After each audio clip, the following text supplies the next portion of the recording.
மொத்தமா தான் அவங்க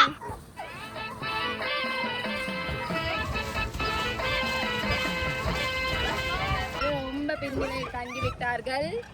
ஆகையால் நமது படகு பொறுமையாகவே ஆமா இவர் பெரிய கப்பல் வியாபாரி போட நேராக்கிட்டு வரானுங்கடா.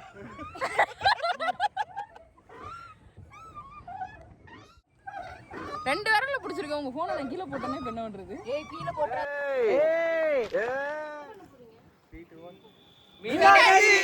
சோதிக்காதீங்க சோதிக்காதீங்க மனசார சொல்றேன்டா, சத்தியமா நீ எல்லாம் உருப்பட மாட்டேன்.